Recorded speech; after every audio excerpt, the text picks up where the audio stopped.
Hi అండి, అందరికీ నమస్కారం. నేను మీ హరి, ఎఫ్టీపీ న్యూస్. ఎవరో అజ్ఞాతవాసి. ఎవరు ఈ అజ్ఞాతవాసి అనుకుంటున్నారా?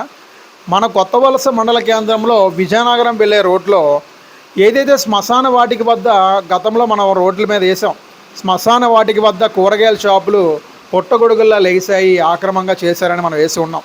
అవన్నీ మనం పక్కన పెడితే ఇప్పటికే చాలామంది ఆ రోడ్లను ఆక్రమించి షాపులు కడుతున్నారని మనం వార్తలు వేస్తున్నా సరే ఏమాత్రం భయం లేకుండా ఒక అజ్ఞాతవాసి అర్ధరాత్రి 2 గంటల సమయం చూసుకొని కారు షెడ్లో మహా అయితే ఒక 4-5 కార్లు పెట్టుకునే పరిస్థితి వాళ్ళకు ఉంది. కారు షెడ్ వాళ్ళకి కనీసం ఆ కారు షెడ్ కూడా ఉంచకుండా 2 కార్లకు సరిపడా ఒక పెద్ద షాపుని తీసుకొచ్చి, రెడీమేడ్ షాప్ని జాగ్రత్తగా 2 గంటలకి తీసుకొచ్చి జాగ్రత్తగా డెలివరీ చేసి వెళ్ళిపోయాడు ఈ అజ్ఞాతవాసి.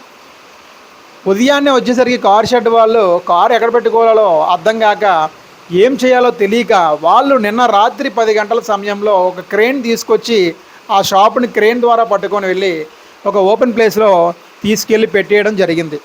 ఏది ఏమైనా సరే ఈ ఆక్రమణదారులు ఇలా షాపులు ఇలా ఖాళీగా ఉన్న దగ్గర అలా పెట్టేసుకుంటే ఇంకా అధికారులు ఉండే దేనికి, ప్రజాప్రతినిధులు ఉండే దేనికి అనేది ఇక్కడ ఏదైతే ప్రజలు ఉన్నారో, ఏదైతే ఇక్కడ కార్ షెడ్ వాళ్ళు ఉన్నారో వాళ్ళ యొక్క ఆవేదన వ్యక్తం చేస్తున్నారు.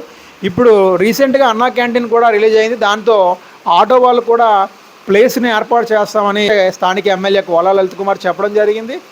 ఏది ఏమైనా సరే ప్లేస్ చూసి వాళ్ళకి ఒక మంచి ఆటో స్టాండ్ క్రియేట్ చేయాలని చెప్పడం జరిగింది. కార్ షెడ్లో ఉన్నది 4-5 కార్లు, దానికి కూడా షాప్ పెట్టేస్తే ఇంకా కార్ షెడ్ ఎక్కడికి పోవాలి అనే ఏదైతే ఆ కార్ షెడ్ వాళ్ళు ఉన్నారో వాళ్ళు ఆవేదన వ్యక్తం చేయడం జరుగుతుంది. ఏదేమైనా సరే ఇలాంటి ఆక్రమణలు జరగకుండా స్థానిక ప్రజాప్రతినిధులు, అధికారులు చూసుకుంటారని అక్కడ ఉన్న ప్రజలు వాపోతున్నారు. చూస్తూనే ఉండండి ఎఫ్టీపీ న్యూస్. మరిన్ని వివరాలతో మీ ముందు ఉంటాను.